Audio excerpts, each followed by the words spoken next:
Bienvenidos a Arta Migranta, un show acerca de arte, diáspora e identidad. Mi nombre es Sofía Pereda. A Oriette tuve el gusto de hospedarla en mi casa mientras visitaba Nueva York junto a su esposa para la ceremonia de los PEN Awards, en donde la traducción de su poemario, Homeland of Swarms, fue finalista en la categoría de PEN Award for Poetry in Translation. A continuación, nuestra conversa.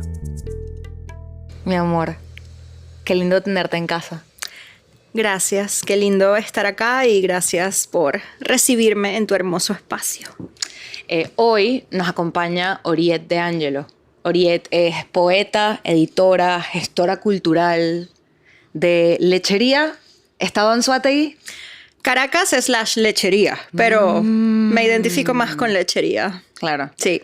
Es que además Oriette y yo nos conocimos la primera vez siendo niñas, estudiando en el Colegio de la Consolación. En la Consolación. En Barcelona, Estado Anzoátegui. En Barcelona, Estado Anzoátegui. Entonces tú para mí eres Lechería. Exacto. Ay, qué lindo, qué lindo. Y me gusta, siento que yo también soy Lechería en tu vida. 100%, y eso me encanta. 100%. Como nos dijeron ayer, María Rosa Molas está orgullosa de este encuentro. Hablando de esa Oriette niña, ¿cómo apareció la creatividad como tu lado artístico por primera vez en tu vida? Mi lado artístico en general empezó con el dibujo. Desde pequeña esa era mi forma de expresarme. Prácticamente la escritura llegó después. Llegó cuando tenía 12 años, más o menos. Mentira, 11 años, que empecé a escribir diarios. Pero mi primer acercamiento con el arte como tal, con la vida artística, fue con el dibujo. Dibujaba Pokémones. Me encanta. ¿Tenías un Pokémon favorito? Por supuesto, Charmander. Muy bien, y me gusta elección. mucho Meow también. Claro. Cute. Me encanta. Los diarios, además, han sido importantes en todo tu proceso como escritora a lo largo de los años. ¿Me puedes contar cómo llegaste ahí y cómo fue esa relación? Esa es una muy buena pregunta porque no recuerdo cómo llegué a la escritura de diarios.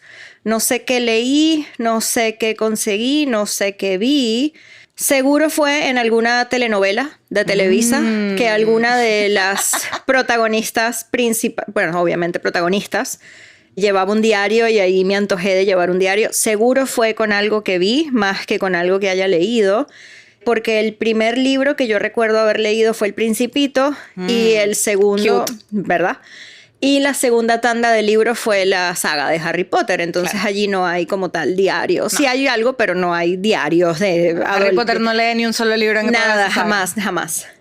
Entonces, bueno, están los diarios de... No recuerdo este personaje, pero hay diarios. Hay diarios. Entonces, pero es un diario maligno. Es un diario maligno, exacto. Entonces no sé si por ahí dije voy a escribir también un diario maligno. Porque son muy... Voy a dejar mi alma en un diario. Son oscuros. Son diarios de una niña de 11 años pasando por procesos difíciles, ¿no? Entonces... Claro. Además, justo en esa línea en la que la adolescencia está empezando y la identidad empieza a complicarse. Correcto, sí. Además de lo político, ¿no? Yo claro, a los 11 años... Estábamos en el 2001-2002. Y ese momento político en Venezuela fue muy complicado. Entonces, yo tengo una entrada de diario, por ejemplo, que dice que me había leído el tercer libro de Harry Potter por segunda vez. Y la misma entrada de diario dice que en Caracas hubo una masacre y un francotirador mató a un montón de gente en una plaza. O sea, claro, ese era el lenguaje de una niña, ¿no? Sí. Y decía algo como que, bueno, porque además, para las personas que no son de Venezuela, en este momento todavía había televisión nacional que reportaba. Entonces, yo recuerdo enterarme de los francotiradores porque vi las imágenes en televisión nacional a las 12 del mediodía. Exacto, exactamente. Sí. Nosotros lo vimos al momento porque una de mis primas estaba en esa... nada más de pensarlo. Sí. Estaba en esa manifestación y nos enteramos por allí.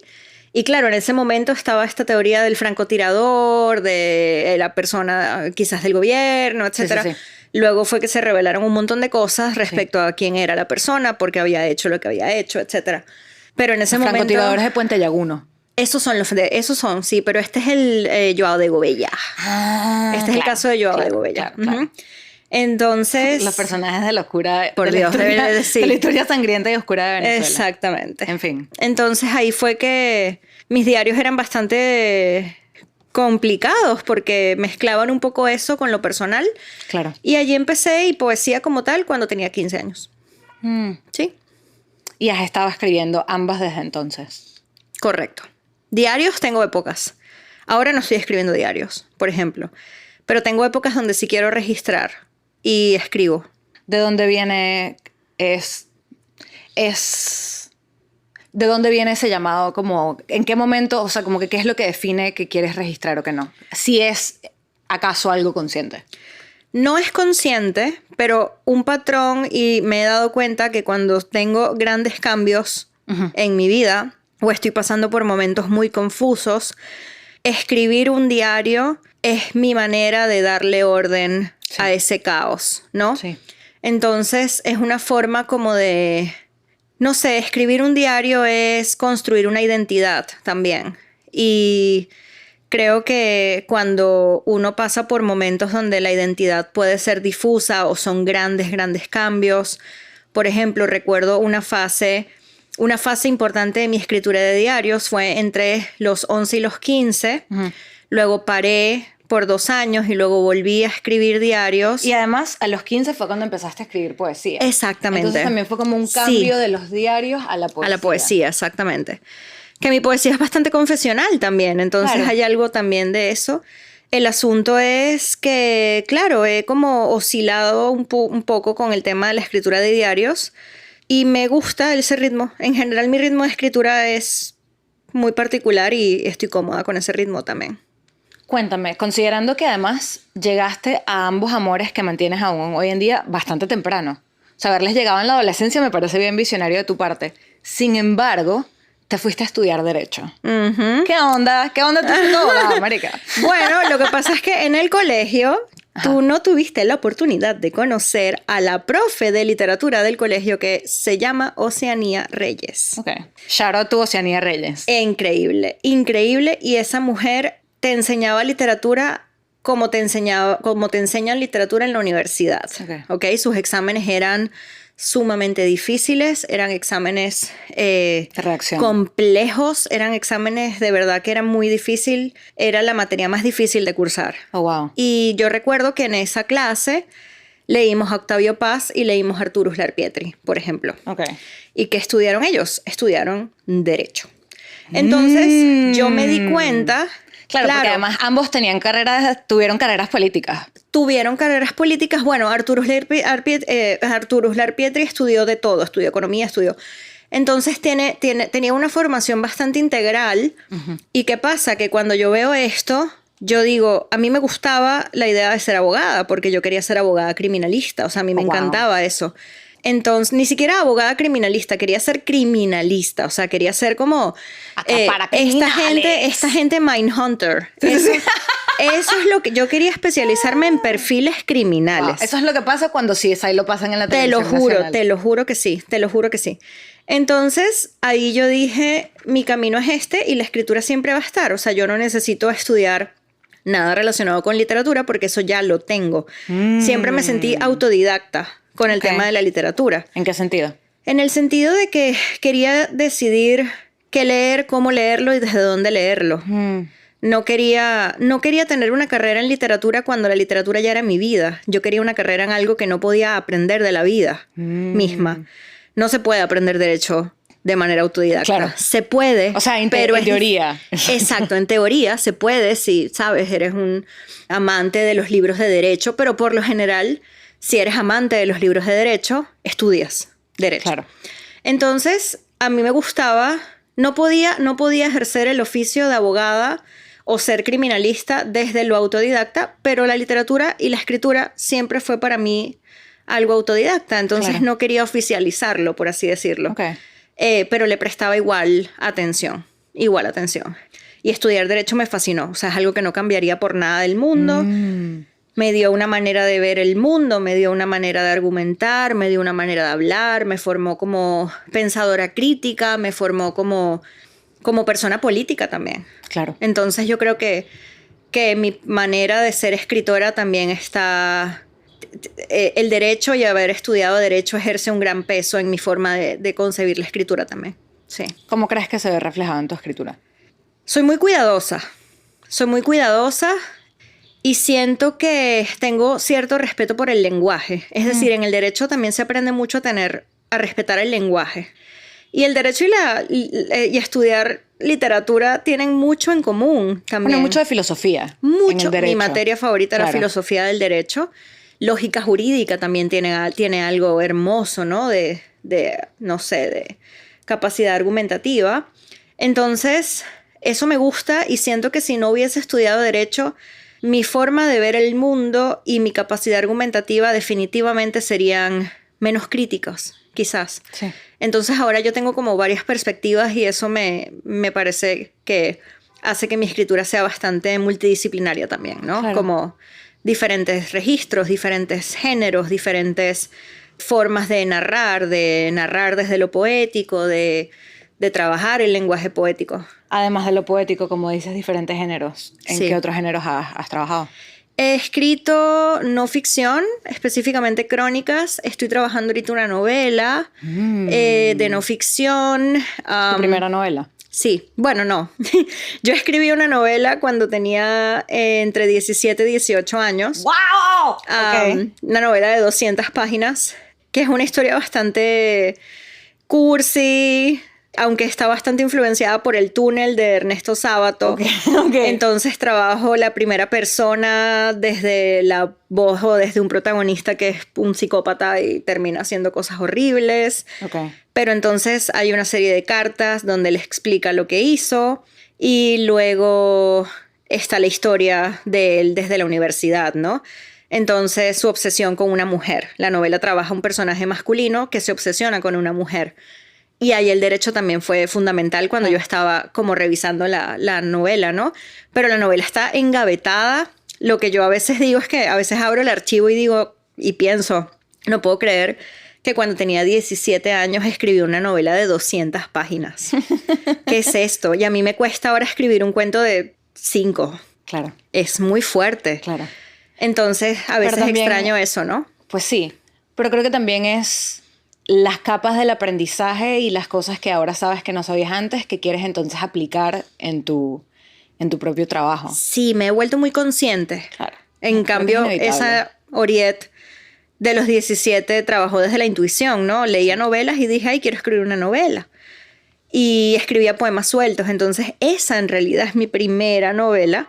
Y esta es una segunda novela que tiene que ver con mi infancia y con la relación que tengo con mi cuerpo, por ejemplo. Es uno de los aspectos, pero específicamente tiene que ver con el trauma infantil, prácticamente. Sí. ¿Cómo manejas escribir acerca de esto? Porque a mí me pasa que son recuerdos muy difíciles de revisitar. Y no solo de revisitar, sino además después de verbalizar, de corregir, de mover. ¿Cómo lo llevas? Creo que algo que lo resume bastante bien es que no he abierto el archivo de la novela desde hace un año. Uf. Yo creo que esa es la mejor forma de responder esa pregunta. Claro. Sí. Ya. Entiendo. Es eso. Sí. Es que a mí me pasa, yo tengo 2 borradores. Hay uno que es una especie de diario / poemario que yo llevé, que creo que te compartí en algún momento, que yo estaba escribiendo en los últimos días de vida de mi mamá y luego en los días inmediatamente después, como una forma, marico, de entender la vida, como de eso, de lo que estábamos hablando, de pararme todos los días y hacer algo y como el nudo que tenía en el pecho, como todo lo negro, sacarlo para afuera. Pero yo no abro esa vaina, yo no la revisito. Es como, bueno, la Sofía del futuro, a lo mejor, si se siente mejor, el documento está ahí para que tú lo abras si tú quieres, mi amor. ¿Sabes que hay algo muy interesante? Hay un libro muy, muy, muy interesante. Es poesía, pero es de Luna Miguel, donde ella trabaja el tema de la muerte de la madre, que fue un proceso muy doloroso y ella lo trabaja en este libro. Bueno, es como una trilogía, por así decirlo.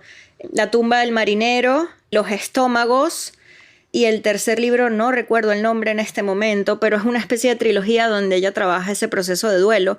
Pero parte de lo que a mí me gusta del trabajo de ella es que en ese momento ella llevaba un blog, ¿no? Okay. Y en el blog ella contaba ya desde la prosa y anotaciones de diario su proceso al escribir poemas sobre eso, ¿no? Sobre el duelo.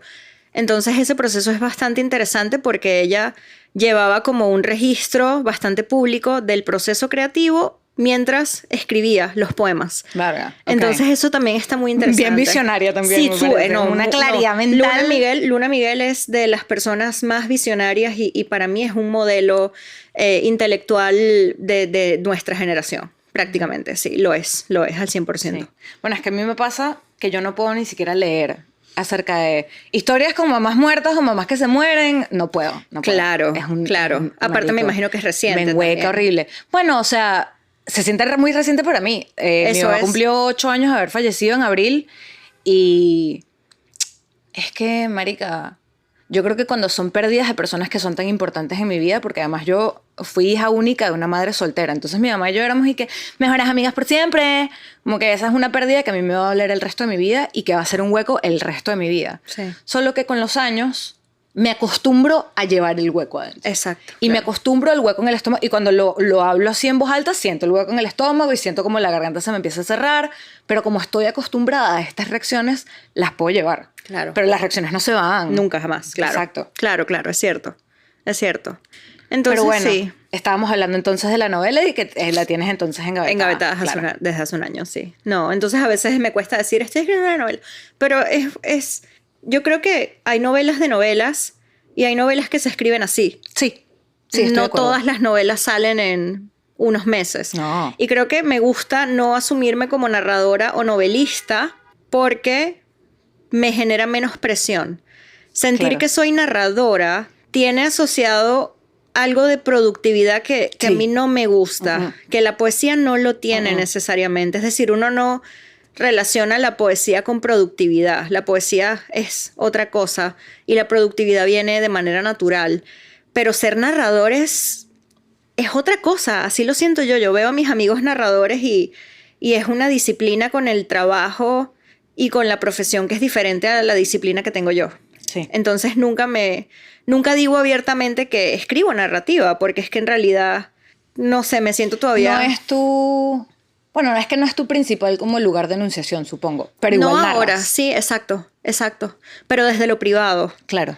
Desde lo muy, muy, muy privado. Entiendo. Que creo que a lo mejor esa también es la parte que es conflictiva y complicada. Sí. Que precisamente te sientes cómoda escribiendo esto para ti misma porque lo tienes tan claro que hace falta verbalizarlo, pero eso no quiere decir que estemos listos para que más nadie lo esté viendo. Exactamente. Para mostrárselo a una gente. El trabajo del lenguaje es diferente. Con la poesía uno puede jugar con el lenguaje. Con la narrativa también se puede, pero el lugar de enunciación tal cual es diferente. No hay dónde esconderse. En la narrativa hay que narrar. En la narrativa tienes que echar tu cuento. Contar. Si usted habla de una casa, usted tiene que describir la casa.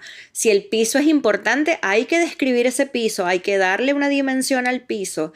Hay que darle una categoría emocional al piso. Es decir, es un trabajo. Es muy intenso y es muy lindo. Es bien intenso. Pero la poesía es más intuitiva. Total, estoy completamente de acuerdo. La poesía es más imagen. Sí. Y lenguaje. Imagen sin demasiadas explicaciones. Esta es la imagen que quiero. ¿La tienes en la mente? Exactamente. Digiérela, piénsala. Se puede hablar del dolor desde un cuchillo, punto. Claro, exacto. Ya, Ajá. Eso es un poema. Exacto, sí, total. Ya. ¿Has tenido trabajos que han estado engavetados por mucho tiempo? O sea, ¿has tenido... ¿Cómo es ese proceso de revisitar en todo caso? Sí, tengo un libro ahora, un libro de poesía inédito que empezó como poemas sueltos. Yo hice la maestría en escritura creativa en español en la Universidad de Iowa y teníamos taller de poesía y taller de narrativa. Cuando fue mi segundo año de la maestría, yo estaba pasando por una depresión muy fuerte y tenía un bloqueo para escribir, no podía escribir y no podía leer, lo cual, imagínate, estás haciendo una maestría en escritura creativa y no puedes ni escribir ni leer. Entonces, en las entregas de los talleres es obligatorio entregar algo, claro. ¿ok? Es obligatorio que todas las semanas tú tallereas a 2 personas. Entonces es obligatorio. Y lo que hice fue escribir sobre no poder escribir. Ok. Prácticamente. Entonces salieron unos poemas sobre la depresión y sobre la enfermedad y sobre ese dolor, por así decirlo, y la pérdida de la identidad también, claro. ¿no? Con la depresión y el no poder escribir. Lo único que podía hacer era ver películas y dibujar. Que además, suena como no poder escribir acerca de lo que tú pensabas que ibas a escribir en la maestría. Correcto. ¿Tú te viniste a Estados Unidos para hacer la maestría? ¿Cómo fue ese proceso? Yo me vine primero a Estados Unidos a estudiar inglés. Estudié inglés durante 8 meses en la Universidad de Loyola. Luego, Es en Chicago, ¿no? en Chicago, sí. Luego hice una maestría en comunicaciones digitales. Y luego, al terminar esa maestría... O sea, que tú tienes 2 maestrías, mamá. Sí. Qué tan brillante, wow. Apliqué a la maestría en escritura creativa de la Universidad de Iowa porque algo hermoso de ese programa es que es completamente financiado. Brutal. Te dan una beca y te pagan la maestría. Entonces, Es para además mí... uno de los programas de escritura creativa en español más importantes de Estados Unidos. Correcto, pero a El lo... primero, además, como... Sí, sí. A lo venezolana que necesita Obvio, claro. ayuda, que te digan, mira, te vas a poder dedicar a lo que amas y te vamos a dar un stipend. Y te vamos a pagar. Y tienes un buen seguro médico y te pagamos la maestría. Bueno, nos vamos para Iowa. Nos vamos para Iowa. Y Chicago y Iowa están muy cerca, son 3 horas en carro, 3 horas y media. Entonces eso fue bastante sencillo, la decisión fue bastante sencilla para mí, pero fue hermoso, obviamente fue hermoso quedar en ese programa y me cambió la vida completamente, me cambió la vida. Claro, porque fue además la primera vez que estabas realmente entregada en cuerpo, alma, tiempo, devoción a la literatura. Correcto, sí, correcto. Y yo decidí abandonar el derecho luego de trabajar 3 meses como abogada al graduarme. En Venezuela. Sí. ¿Cuál fue el punto de quiebre con el derecho? La muerte de Domingo Micheli. Fue el día que mi ex esposo y yo recibimos la noticia. Fue un día después de que a mí me despidieran de mi segundo trabajo de abogada. No pasé un periodo de prueba y la jefa de ese momento de la Cámara de Arbitraje me despidió y una de las razones fue porque no sabía sacar copias. Porque la fotocopiadora era de 1971 y la verdad es que era bastante difícil para mí y yo tenía, con un sueldo de abogada, tenía que aprender. Yo nunca pude hacer pasantías por cuestiones de tener carro, privilegio, no Sí, claro. tenía, no contaba con esas cosas y era difícil. Mujer sola en una Caracas complicada, ¿no? Entonces, obviamente tenía que aprender cosas de pasante ya siendo abogada y ella no tenía tiempo de enseñar cosas y me despiden y al día siguiente, pasa lo de Domingo y para mí Domingo era una persona sumamente apasionada por la escritura. Él vivía por la escritura, vivía por el arte, vivía por el teatro y hablar con él era hablar de literatura y de música y de arte, de todo, ¿no? Era un tipo muy multidisciplinario e integral e inteligente y creativo y gracioso, ¿no? Y cuando él muere, para mí fue muy fuerte que ocurriera un día después de uno de los momentos más difíciles de mi vida también, ¿no? Y yo recuerdo que cuando yo entré en Derecho, en la UCAP, él estaba de voluntariado en una Facilitación. Facilitación, correcto. Y él estaba en Letras y cuando nos dio la charla, él habló de la Escuela de Letras y yo era la de primer año de Derecho viendo esto y que pensaba, ¿será que me cambió a Letras? Y fue por él, ¿no? Fue por cómo él habló de la Escuela de Letras tan bonito. Y claro, cuando él muere, luego de ese momento de mi vida, para mí fue como, yo no puedo seguir haciendo esto porque yo no soy feliz. Claro. Yo no soy feliz, pero ese fue el momento que lo decidí. Que además suena como que tú querías aprender de derecho, que aprendiste, la Bien, pasaste ya bien la en pasé carrera, buenísimo, sí. Y fue que ya. Exacto, Ya fue como un no quiero hacer check. esto. Ya tengo el check, así. Ya estudié, ya soy abogada, ya yo no voy a hacer esto. Sí.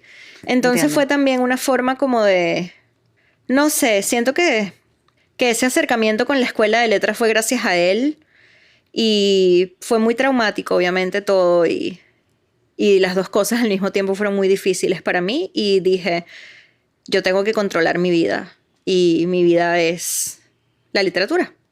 Así fue. ¿Fue en ese momento que te viniste entonces a Estados Unidos? Un año después. Okay. Un año después. Cuéntame entonces cómo este trasplante a el medio de la nada en Estados Unidos cambia tu búsqueda artística y estética. Iowa City es un lugar fascinante. ¿En qué sentido? Fascinante. Véndamelo. Te lo vendo. Te lo vendo. Es una comunidad muy hermosa donde tenemos instituciones divinas como lo es la librería Pretty Lights, como lo es The International Writing Program, que lleva escritores de todas partes del mundo todos los años. Es ciudad literaria por la UNESCO. Está el workshop, que es prácticamente la maestría en escritura creativa en inglés más importante de Estados Unidos. Está la maestría de escritura creativa en español con profesores de gran nivel como son Luis Muñoz y Horacio Castellanos Moya. Tuvimos también a Ana Merino, que fue la fundadora del programa. Toda la ciudad gira en torno a la universidad. Entonces estás caminando a la cafetería y enfrente está el Capitolio hermoso, brillando. Y todo el ambiente es muy amable. La gente te mira a los ojos, la gente te saluda cuando caminas al lado. Son las 8 de la noche y estás llegando a tu casa y ves un par de venados en el jardín. Hay muchos conejos en la calle. Y sencillamente salir y ver que hay 2 conejos bebés en tu jardín y de repente se aparece un venado luego, o ir a caminar, que esa es la forma mía para hacer ejercicio. Claro. Es un lugar que me da paz, me da paz. Mi alma está en paz en esa ciudad. Y siento que... ¿Estás en paz ahorita? Sí. Pero porque estábamos hablando de que cuando llegaste y empezaste la maestría, tenías un bloqueo creativo. Tenía un bloqueo creativo, pero yo me deprimí estando en Chicago. Mi depresión empezó en Chicago. Claro. La ciudad, Chicago, para mí fue bastante agresiva. Claro. Y de repente Iowa City me dio muy frío. No, Iowa también. Bueno, Iowa también, exacto. Muy fría la gente en Chicago. Y llegar a eso, yo me sentía muy sola. Claro. Me sentía muy sola en esta ciudad inmensa. Y cuando me mudó a Iowa, lo primero que... Yo fui a buscar casa en Iowa luego de que me aceptaran y yo me enamoré inmediatamente de esa ciudad, ¿no? Y me acuerdo que cuando llegué vi un par de venados y para mí fue como, ¿qué es esto? Yo necesito vivir acá. Entonces, yo estoy enamorada de Iowa City. Creo que de verdad no... Ahora mismo no quisiera vivir en otro lado porque me da paz. A mí me curó estar en Iowa, prácticamente. ¿Sí? Claro, además como súper removido, súper distante a estas ciudades caóticas que te estaban causando daño. Sí, que me causarían daño ahora también. Claro, total. Sí. A ver, quería hablar un poco más acerca de la relación con el cuerpo, sobre todo porque, bueno, tienes mucha escritura alrededor de eso. Estabas hablando de que habías escrito que hay uno de los manuscritos que está engavetado. También está parcialmente en el nombre del... Es poemario / collage. ¿Sí? Libro de poemas y de collages. Libro de poesía y collage. Libro de poesía y collage. Así le llamo yo, sí. A tu cuerpo. Y en verdad también me interesaría saber cómo cambió esa relación a medida que emigraste y has pasado ya, ¿qué? 10 años en Estados Unidos. 10 años. Sí, 10 años. Este año son 10 años. 2025, 10 años. Pues para una mujer, bueno, para todo el mundo en realidad, la relación con el cuerpo siempre es cambiante. Obviamente puede venir desde un lugar traumático, como lo es en mi caso. Toda la relación con mi cuerpo siempre viene desde el trauma. Y yo escribo e investigo sobre trauma, ¿no? Entonces es curioso porque... la relación con mi cuerpo siempre ha sido desde el conflicto, ¿no? Desde el conflicto, desde la búsqueda de la identidad, desde la búsqueda de, y esta frase a mí no me gusta, esta búsqueda del amor propio, pero de este ser menos agresivo con el cuerpo, ¿no? Sí. Pero entender que la agresividad viene de un lado. Entonces la escritura de mi cuerpo siempre, la escritura sobre el cuerpo siempre ha sido mi manera para entender por qué yo he querido agredir mi cuerpo. Viene desde allí. Entonces, también desde la enfermedad, ¿no? Claro. Diferentes procesos en mi vida. Yo, bueno, te lo comentaba esta mañana, que tengo varios poliquísticos, por ejemplo, y eso es un síndrome metabólico y un síndrome hormonal, ¿no? Tiene que ver con hormonas y afecta a 8 de cada 10 mujeres prácticamente, ¿no? Entonces causa varias cosas en ti, hay comidas que causan cosas en ti, te suceden cosas en el cuerpo. Por ejemplo, para mí sería muy difícil tener un bebé, por ejemplo. Nunca he querido ser mamá, pero si yo me lo propusiera sería un proceso sumamente doloroso desde lo emocional. Claro. Y ahí hay mucho desbalance, ¿no? Entonces, también tener ovarios poliquísticos causa resistencia a la insulina. Soy resistente a la insulina. Entonces, también trabajar el cuerpo desde la enfermedad ha sido una constante, ¿no? Desde un reclamo también. Claro, entiendo. Entiendo además el reclamo del cuerpo, porque a mí también me pasa. Creo que es inevitable cuando tienes cualquier condición crónica, porque es recordar momentos. A lo mejor, a mí por lo menos me pasaba recordar momentos en los que mi condición no era crónica y como en el que sentía que tenía más capacidades de las que tengo ahora, y hacer las paces, que es además una constante, como un ejercicio diario de intentar hacer las paces con la condición y con el cuerpo como está. Correcto. ¿Qué crees que te ha ayudado a ti en este proceso? O sea, ¿crees que la literatura, escribir y documentar, porque hablas de una literatura alrededor de tu cuerpo, eso como que viene desde un reclamo, como desde una documentación, pero ha habido, no sé si sanación es exactamente el término correcto, porque me suena como hippie de todos vamos a estar bien, pero a lo mejor como hacer las paces con el cuerpo? Sí, a mí no me gusta la palabra sanación, me gusta la palabra entendimiento. Okay. Entonces creo que mi forma de entender mi relación con mi cuerpo viene desde la lectura. Ni siquiera desde la escritura, sino desde la lectura. Leyendo autoras que trabajan la relación con su cuerpo, la relación con la enfermedad, por ejemplo, ha sido liberador para mí. ¿A quién recomendarías? Ya la mencioné antes, pero Luna Miguel, por ejemplo. Ella tiene muchísimos poemas que tienen que ver con la enfermedad. Por supuesto, recomiendo a nuestras grandes poetas venezolanas, Millo Bestrini y Marta Conblit, Ida Gramco también, que trabajaron el tema de la salud mental y el tema de la relación con su cuerpo. Mi pieza favorita y más dolorosa es un extracto de los diarios de Millo Bestrini, que están en su biografía, donde ella habla de una experiencia donde se ve al espejo. Y es tan doloroso, porque Millo Bestrini siempre se consideró una mujer fea. Y escribió sobre eso. Escribió, y esa entrada de diario tiene que ver con cómo ella veía su cuerpo, y cómo ella veía su rostro, y cómo ella se veía a sí misma. Y es sumamente doloroso porque ella admite, entre comillas, eso, ¿no? Como es difícil ser una mujer fea en este país, por ejemplo. Claro. Es difícil ser una mujer fea en general. Y esa entrada de diario es muy dura, es muy dura. Entonces, esa es nuestras tres poetas que trabajan el tema del cuerpo y la salud mental.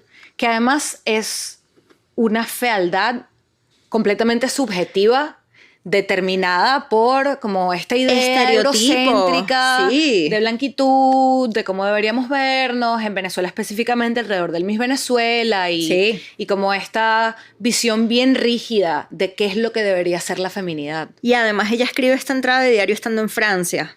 Wow. Entonces ella también habla un poco de cómo en Francia se asume lo que es lo bello y lo normativo, por así decirlo. Pero es una entrada de diario bastante dura. También tenemos a María Auxiliadora Álvarez, que escribe sobre el cuerpo. Hay una autora norteamericana que me gusta mucho, que escribe sobre la pérdida de la memoria y el embarazo, que es Sara Manguso. Entonces hay muchísimas autoras trabajando el tema del cuerpo ahora, y eso me fascina porque es a través de la lectura, ¿no? Que he visto cómo estas mujeres maravillosas escriben sobre el cuerpo y lo deconstruyen de una manera no filosófica, sino de construirlo, de hacerlo pedazos desde lo carnal, desde lo visceral. Pero es violento entonces. Sí, no. Pero es una violencia desde el lenguaje necesaria para entenderse. Es una forma, no es violento de ser agresivo hacia ellas mismas, es violento en un sentido de no tener miedo a nombrar la carne. Pero nombrar la carne desde un lugar de desprecio un poco, No. de violencia, ¿no? No. Okay. El desprecio se pone sobre la mesa porque es natural, Claro. pero la gente no quiere hablar de eso. No. Porque escuchar a una mujer que te escribe y te dice, soy fea, es decir, wow, mírala qué poco autoestima, mírala qué baja autoestima tiene, mírala qué poco segura de sí misma. Y las mujeres siempre han tenido miedo por el estereotipo y por lo normativo y por el patriarcado, obviamente, de ser asociadas con lo débil, entre comillas. Sí. Entonces, cuando lo nombras, te apropias de eso Claro. y cambias la narrativa. Un ensayo o una entrada de diario donde dices, soy fea, involucra también decir, pero. Claro.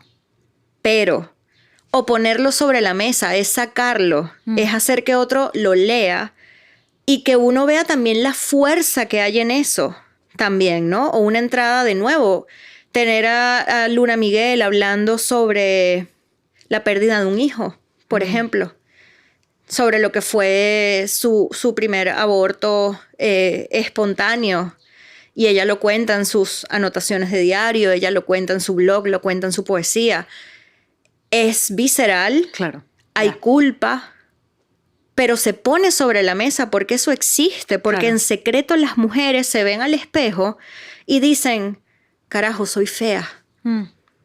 Pero cuando lo lees de una mujer que admiras, Claro. dices, le quieres decir a mi yo, le quieres decir a esa mi yo, amiga, no eres fea, eres hermosa y eres una gran poeta. Y ese sentimiento de empatía y de conexión con otra mujer escritora a la que Sí. no necesariamente se lo puedes decir, Claro. genera algo hermoso. Claro. Entonces ahí yo creo que está el poder. Sí, sí. Y que además al final es una aseveración súper común. Totalmente. Como todas nos hemos parado Todas. en el espejo en algún momento y que marico, que fea, no me aguanto. Pero imagínate la valentía de escribirlo, y decirlo, tratar de sí, sí. entenderlo. Ujú. Sí. Entonces Pues eso es un espacio muy vulnerable. sí. Sí, sí. Creo que ayer estaba leyendo un ensayo. Hay una ensayista gringa que a mí me gustó un montón. Se llama Angelica Jade Bastien. Ujú. Y ella estaba escribiendo acerca de la edad y de cómo estaba cansada de escuchar a mujeres alrededor de su edad. Ella está como en sus 30 largos. Decir que se sentían viejas y que se sentían feas. Porque bueno, al final este tipo de conversaciones obviamente son muy importantes, pero de nuevo, yo estaba escribiendo esto hace décadas. Entonces, también, o sea, ella lo decía desde un punto en el que si lo seguimos nombrando de este sentido, ¿qué es lo que estamos haciendo realmente? ¿A quién beneficia esto? Estamos entonces aceptando que lo que el patriarcado nos ha dicho, de que solo somos válidas cuando tenemos esta apariencia de juventud, entonces después de eso no significa nada. Y no solo eso lo estamos reafirmando, sino que además no nos trae nada bueno. Como que, ¿qué es entonces cuando lo nombramos una y otra vez? Sobre todo, creo que específicamente cuando habla de juventud, porque bueno, al final la palestra pública para las mujeres se empieza a opacar después de los 30 y pico. Claro. Y es como, bueno, eres entonces ahora mamá. Claro. Y es como un rol bien específico, pero es precisamente como crecimos con esta limitación, entonces no hemos tenido demasiados modelos, que obviamente siempre han habido jevas visionarias y revolucionarias haciendo su vaina, pero como que el promedio en verdad no ha tenido a un ejemplo de cómo vivir tu vida al máximo afuera de este estándar, afuera de esta visión patriarcal de me quiero casar, quiero tener hijos y sobre todo específicamente tener hijos, que ya no querer tenerlos y no tenerlos en tu vida te da un montón de tiempo libre y de libertad para hacer un montón de cosas, y que más bien los 30 y los 40 es cuando te empiezas a conocer mejor a ti misma, porque has tenido más tiempo, coño, porque has tenido experiencia, cosa como que ya creciste, ya no eres una carajita, ya te caíste a coñazos en tus 20 y estás ahora como en un entendimiento más claro de quién eres como persona, de dónde está tu espacio interior, de qué son las cosas que te motivan, qué te funciona, qué no, y eso es lo que te permite en todo caso crear trabajos brillantes y como eso, ser tu versión más arrecha, marica. Honestamente, a mí cumplir 30 años fue o ha sido de las mejores cosas que me ha pasado en la vida. Yo cumplí 30 años y me volví una persona más segura de lo que hago. Gané muchísima confianza, no solo en quién soy, sino en lo que hago y en cómo tengo una visión del mundo, ¿no? Yo soy muy intuitiva, por ejemplo, soy de esas personas que... Y a veces, bueno, mi mejor amigo dice que quizás soy muy extremista, ¿no? Pero yo sé si alguien me va a caer bien juzgando un minuto de conversación. Yo soy igual. Yo soy así. O sea, soy así, soy una persona que si no me caes bien, te voy a ignorar por completo, no te voy a considerar para absolutamente nada y posiblemente te vas a dar cuenta. Sí, total, 100% No porque sí. te voy a hacer algo, sino porque la persona que yo soy cuando alguien me cae bien Exacto. es tan entregada, Sí. tan empática y tan bella persona, porque a mí me gusta tener amigos y me gusta ser cercana a la gente que amo, que cuando no soy esa Oriet, Te vas a dar es cuenta. muy notorio. Claro. Sí, sí, total. Entonces yo siento que por ahí existen dos versiones de quién soy yo. Hay gente que dice, ay no, esa tipa es súper antipática. Contigo. Exacto. Contigo. O hay gente que te dice, oye, en serio, porque es que es un amor de persona. Entonces Oye, es curioso porque yo siento que eso, que por ahí deben existir esas dos versiones. Sí, total. Y es bastante consciente, pero al mismo tiempo Sí. no. O sea, yo no escojo, ay, me vas a caer mal tú. No. No, si no es un minuto de conversación, es como que Como ya una vibra. tu espíritu no va conmigo. Tú y yo no vamos a Tú y yo, congeniar, tu exacto. energía no me funciona, Exacto. no te puedo leer. Entonces, para mí es, ya, Total. soy muy radical con eso también, ¿no? El arte solo puede perdurar en el tiempo con el apoyo de quienes la aman. Entonces, habiendo dicho esto, si ustedes aman Arta Migranta, hay dos formas en las que me podrían apoyar. La primera es diciéndole a todo el mundo. O sea, a sus amigues, a su tía. ¿Saben a quién le va a encantar Arta Migranta? A la tía Magali. Y la segunda, y no menos importante, es con su apoyo económico. Pueden ir a la página web artamigranta.com y suscribirse con unos dolitas que no enriquecen ni empobrecen a nadie. Y también, bueno, si tienen un negocio y le quieren hacer publicidad, pónganlo acá en el show. Me dan unos churupitos, ¡boom! Publicidad en Arta Migranta. ¡Wow! Bello, nos encanta. Fin de los anuncios parroquiales. Seguimos con el show. Creo que además también, de nuevo, llegas a un punto en el que has conocido a la suficiente gente que sabes identificar como que cuál es tu gente y cuál no. Correcto. Y has intentado, porque a mí también me ha pasado, como que ya he estado en posiciones en las que he sentido que esas personas no eran buenas para mí y que eran energías que eran negativas para mí y que igual me quedé pensando que a lo mejor iba a cambiar en algún momento, que las cosas iban a mejorar y esa vaina no mejora, esa vaina solo se pone peor. Correcto. Entonces una ya no tiene tiempo para estar Ya perdiendo. uno no pierde tiempo, No, exacto. Ya uno uno no no pierde pierde tiempo para estar tiempo perdiendo, y no exacto. pierdes tiempo como en lugares tratando... ¿Por qué ser...? Bueno, yo una vez me dijeron que escribiera una poética y mi poética fue que escribo para quemar los puentes por donde nunca me dejaron pasar. Entonces es esa forma también de decir como... Hay gente que me dice, pero es que tú no sabes de dónde puedes sacar un contacto y quién puede ser importante para algo. Y ¿Qué yo, contacto? ¿y qué? ¿Qué coño me importa a mí? No me importa. Claro. A mí nunca me ha interesado el networking, el conocer gente por cuestiones profesionales. O sea, soy pésima en eso. Hay gente a la que se le da muy bien. Hay gente Pero a mí se no. da. Yo soy muy sensible en un sentido de sensitivity, ¿sabes? Sí, yo no le voy a estar jalando bolas a alguien que me cae mal nada más para que me den, Para que me den algo. Para que me den algo. No, marica, No, yo no puedo. puedo eso. Exactamente. Estoy segura de que me hubieran caído más reales si no. tuviera más mano izquierda, pero sí, yo pues eso no ¿Quién sirvo sabe la tampoco. cantidad? No solo la cantidad de libros, sino que quizás ya tuviese un agente literario, ya tuviese invitaciones a festivales de poesía a los que no podría ir porque no puedo salir de Estados Unidos. ¿Quién sabe? Pero no me Pero entonces- importa. No me Sí, es que importa. creo que entonces sería comprometer una parte esencial de quién eres. Mis valores, Exacto. mis principios. Exactamente. Y no puedo. Yo Prefiero tampoco. estar al margen. Y tampoco me puedo quedar callada. Exactamente. ¿Sabes? A mí Si no me gusta pasa quedarme algo, callada tampoco. si hay abusos en el mundo. ¿Sabes qué? Creo que me gusta... Esta gusta transición. Me gusta esta transición.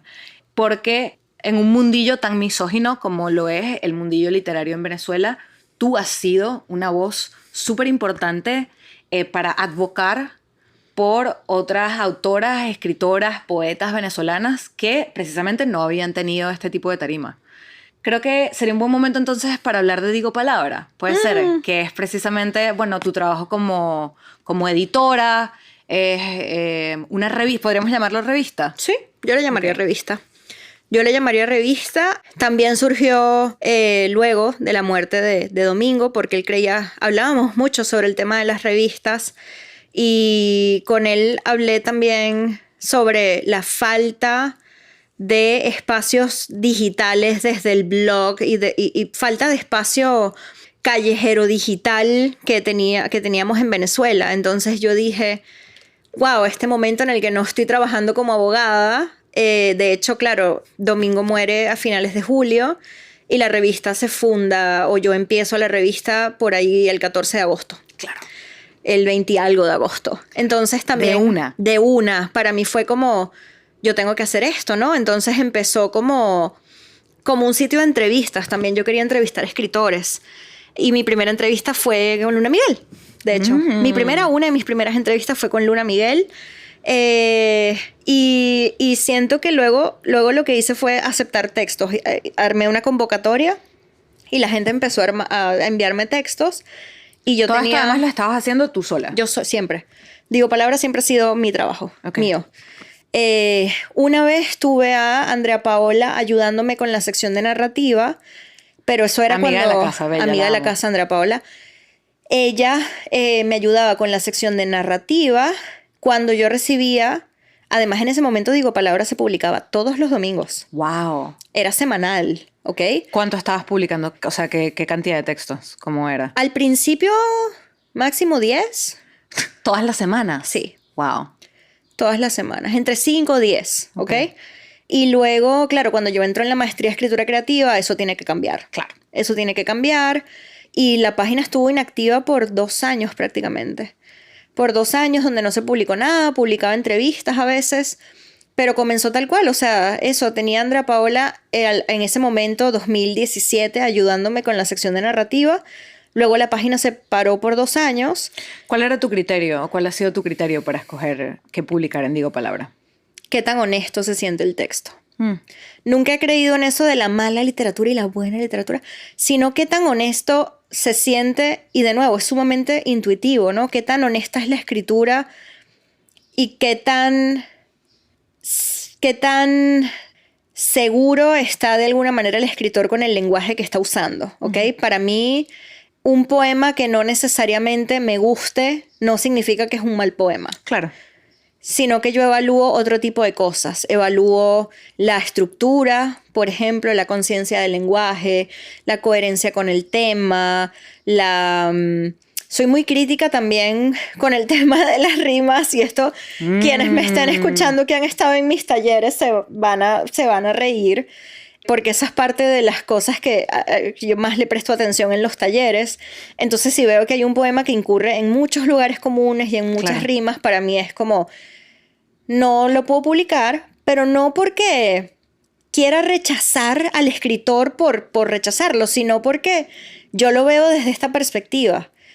Este escritor, dentro de 2 años, se va a arrepentir de haber publicado esto. Claro. ¿Por qué? Porque me ha pasado que a veces he publicado cosas sobre las cuales no me he sentido 100% segura, y a los meses me escriben y me preguntan si lo puedo quitar de la página. Entonces eso me ha pasado varias veces. Sí, tiene varias veces. Entiendo. Y ahí yo dije, aquí yo le voy a hacer caso a mi intuición, ¿ok? Entonces cuando yo rechazo textos, pongo una nota, nunca son motivados, tipo, le faltó esto, nunca tallereo porque no tengo tiempo. Tiene sentido. Pero sí digo cosas como que te invito a que participes en las próximas convocatorias. Y ya, o sea, soy como muy respetuosa. O sea, no mandas ningún tipo de feedback más allá de decir, no, gracias. No, a menos que... Eso en verdad, o sea, marica, pero es que si estás recibiendo tanto texto... Soy yo sola, no puedo. Y aparte en las bases sale la decisión del texto no va a ser motivada, porque no puedo hacerlo.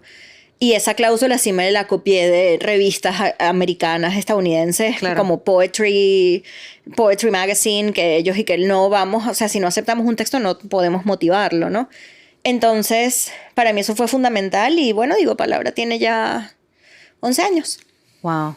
Sí. Y nosotras en verdad, además de haber estudiado juntas en el colegio, que además no estábamos en el mismo grado, entonces era más como... Nos conocíamos en la cantina. Nos conocíamos en la cantina. Ambas compramos empanadas de queso, pues. Yes, ya, listo. 100% sí. Eso. Pero en verdad volvimos a conectar por internet porque yo quería escribir una crítica literaria que no conseguía ahogar y te escribí a ti y tú me la publicaste en Por Digo supuesto, Palabra. por supuesto. Porque en Venezuela no hay crítica literaria. No. No existe. No. En Venezuela no hay crítica en general. No hay críticas, no, para nada. Existen reseñas. Sí, positivas. Positivas. Pero cuidado. Pero no digas una vaina mala. Si se te ocurre escribir algo donde analices un libro desde sus fallas. O sea, pero es que Pecado capital. te van a destruir desde lo personal, te van a decir, por eso yo tampoco me atrevo a hacerlo. Claro. Porque yo no me quiero poner en esa posición. Claro. Si yo voy a reseñar un libro, es porque me gustó el libro. Sí. Punto. No Sí. tengo tiempo para nada, a menos que sea una cosa muy... que no tenga miedo y no me importe.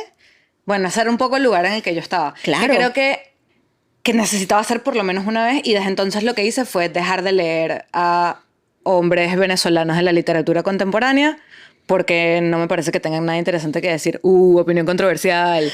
Pero es que, marica, eso fue lo que me pasó. Me leí un libro, que la crítica está ahí, en verdad no lo vamos a mencionar porque no hace falta, pero fue un libro que me pareció tan ofensivo, tan misógino y como, marico, tan representativo de todo lo que está mal en el mundillo Muy famoso, literario. además, muy famoso. Muy famoso, que yo dije que alguien tiene que decir una vaina al respecto, y si más nadie lo va a decir, pues entonces supongo que voy a tener yo que caerme a coñazos con una gente. Y a mí me encantó porque yo pensaba exactamente lo mismo del libro, que yo veía que tenía bastante, que todo el mundo estaba amando el libro, y yo lo leí y dije, ¿qué es esto? No puedo con esto, no puedo. Y recuerdo que lo terminé y estaba sumamente molesta. Sumamente molesta. Sumamente molesta porque no sé, y en ese momento ni siquiera tenía la formación feminista que tengo ahora, ¿sabes? Claro. Pero ya desde la intuición logré detectar estas fallas desde el lenguaje y desde la creación de personajes y desde la sensibilidad que debe tener un escritor a la hora de trabajar personajes femeninos. Por favor. Ya, que curiosamente lo aprendí leyendo a Vargas Llosa, que no sabe, no tenía idea. Y, o sea, personajes mujeres, sus cositas, ¿no? O sea, travesuras de la niña mala, perdóname, yo no necesito leer más libros donde se hablen de los pechitos de una niña, de una adolescente, ¿me entiendes? No, Basta. el momento, lo de idealizar a Lolita ya pasó. Basta, ya está, suficiente, Ya está. suficiente. Y Lolita es un muy buen libro. O sea, Lolita es muy consciente Sí. en su crítica. Pero ha sido, sí, pero siento que hay mucha gente que se lo toma como muy literal. Obviamente, por supuesto.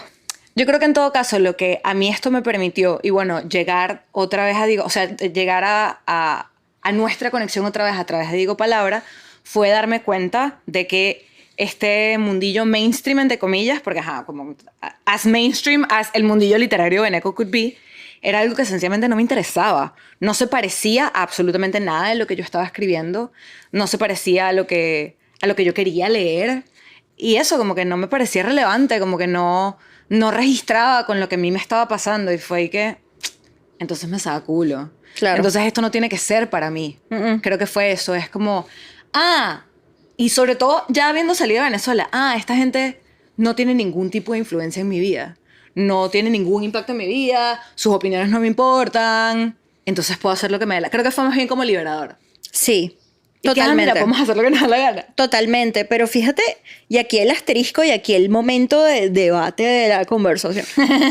No es necesario o no es exclusivo de los autores hombres venezolanos. Pues sí. Tenemos un caso. Tenemos un caso de una escritora venezolana que vive en España, que ha escrito sobre política venezolana, que es bastante famosa, y su manera de trabajar los personajes en su libro es bastante complicado, ¿me entiendes? Es un estereotipo constante. La porofobia está presente. La politicofobia, Sí. ¿sabes? El estereotipo está muy presente. Por ejemplo, es un libro que cae en la afirmación de que, o sea, las chavistas son... Sí. Mira, y aquí te voy a poner las palabras horribles que todavía se usan en Venezuela, pero chavista igual marginal.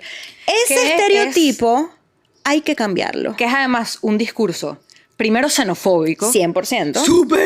Súper xenofóbico, clasista, 100%. racista, Claro. porque al final es imposible hablar del chavismo en Venezuela sin hablar de raza. Para nada. Imposible. Entonces sí, hay un discurso que está muy ligado y que además por muchos años fue permitido, fueron sinónimos, pero era como un sinónimo más aceptado. Sí, correcto. No es lo mismo insultar a la gente por negra que uno y que racismo. Exacto.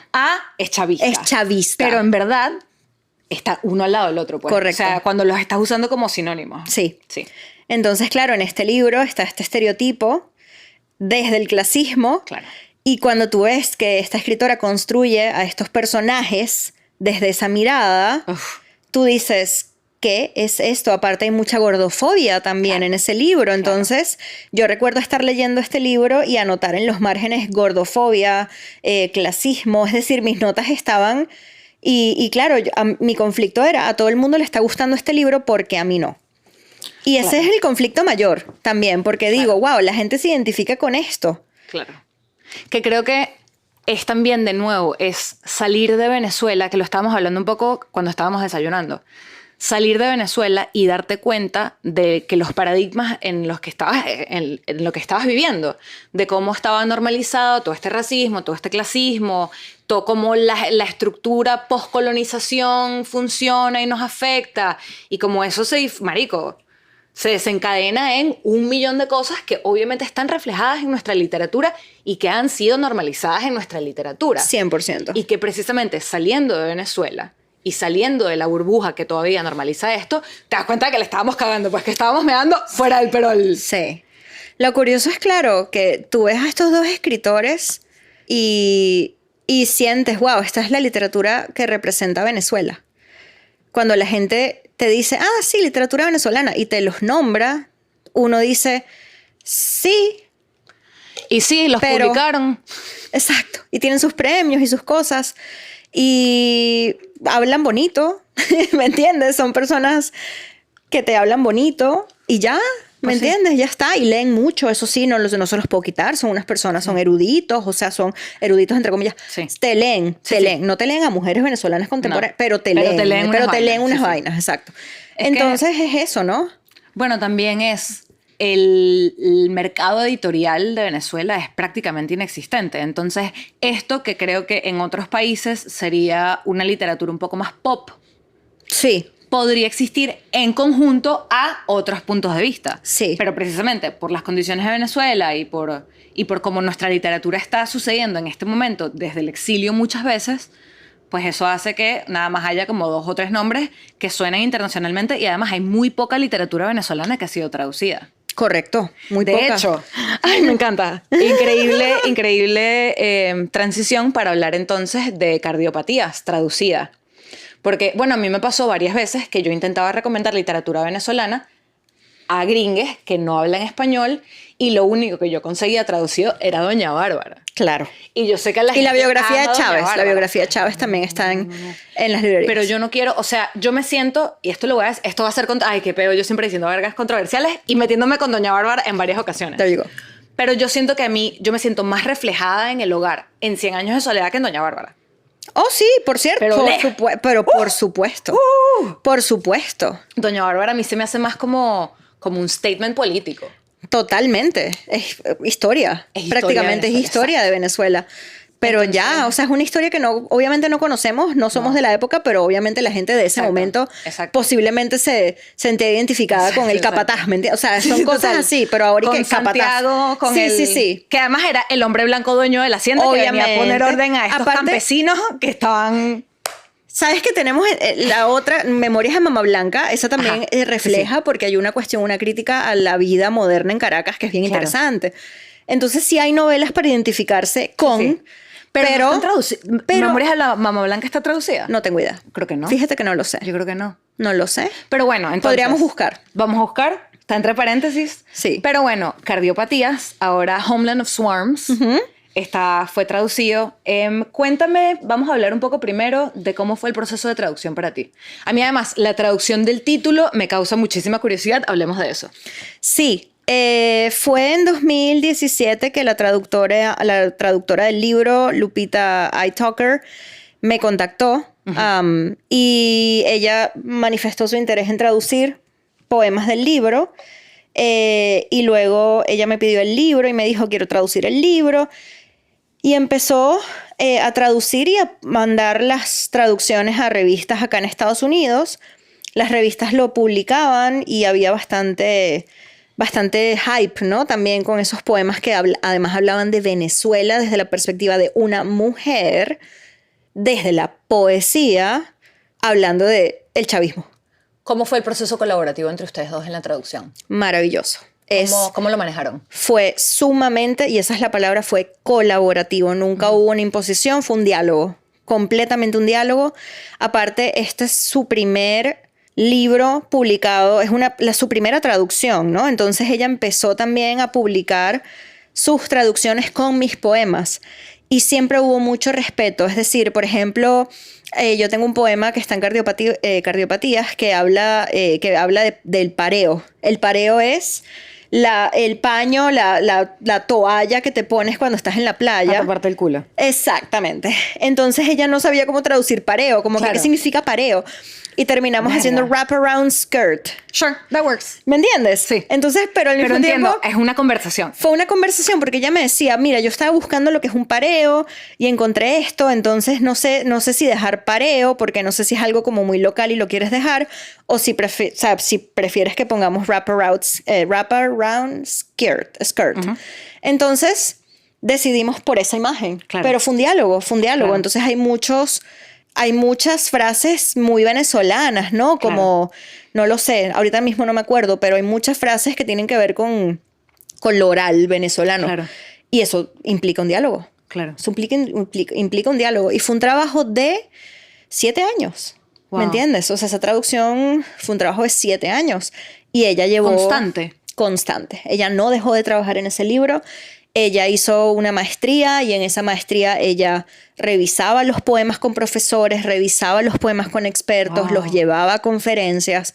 O sea, es una traductora impecable y yo no puedo estar... O sea, las palabras no me alcanzan para mostrar mi agradecimiento y, bueno, mi gratitud y mi amor por ella, porque además es una persona maravillosa que ha sido parte de mi vida por los últimos 8 años, durante los últimos 8 años. Entonces... Es muy buena en lo que hace y muy buena persona. Bueno, tan buena que Homeland of Swarms fue nominada a un PEN Award. Está de finalista. ¿Estás aquí en Nueva York? Estoy aquí en Nueva York. Como finalista de un PEN Award. Sí. La traducción del libro está de finalista. Y esta noche, es decir, luego de esta grabación, es que vamos a saber si el libro gana o no. Lo cual sería increíble porque... En Venezuela tenemos PEN Awards, pero tienen que ver con el PEN Club Award, el PEN International. Pero yo estuve... Este es el gringo. Este es los premios literarios de la división gringa, por así decirlo. Así, más o menos. Sí. Bueno, al final los gringos siempre... Hay como un pedo de jerarquía que... Es lo mismo, pero no es lo mismo. Claro, ¿okay? No tiene nada que... Sí, exactamente. Es una cosa... Como los Grammys latinos y los Grammys OG.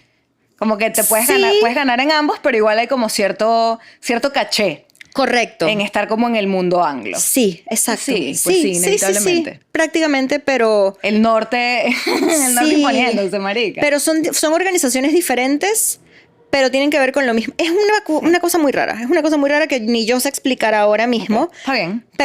Pero sí, o sea, son los PEN Literary Awards de PEN America. Okay. Sí. Okay. Entonces... Y ya, independientemente de lo que sucede, ya eres PEN Award finalist. Sí. Brutal. Sí, el libro. Me encanta. Sí. Bueno, o sea, sí el libro, pero tú escribiste el libro, pues. Bueno, ya, claro, sí. O sea, y era algo que también habíamos estado comentando un poco. No hay traducción sin original. Eso sí. O sea, tú estás, intrínsecamente conectada con esto. Es imposible que la traducción suceda sin ti porque el libro no puede suceder sin ti. Correcto, fue un proceso y por eso a mí me gusta verlo como un proceso colaborativo. Pero claro, la categoría es eso, como Poetry in Translation. Claro. Entonces, es como que la traducción es tu nieta porque el poemario es tu hija. Correcto. Exactamente. Qué buena imagen. Sí, exactamente. ¿Viste? ¿Para qué la maternidad infantil? Por Dios, sirve para eso. Sirve para el lenguaje. Para este tipo, exacto. Perdón con las madres que no están. No, está bien. Ok. Gracias por su servicio y por todo su trabajo. 100%. Lo reconocemos y precisamente por lo que lo reconocemos nos damos cuenta de que no estamos interesados. No estamos aptas. Yo no estoy apta para eso. Pero saludos. Sí. Feliz Día de las Madres es este domingo que viene. Va a ser atrasado porque no va a salir a tiempo para el domingo, pero igual si ustedes están escuchando Feliz Día de las Madres. Exacto.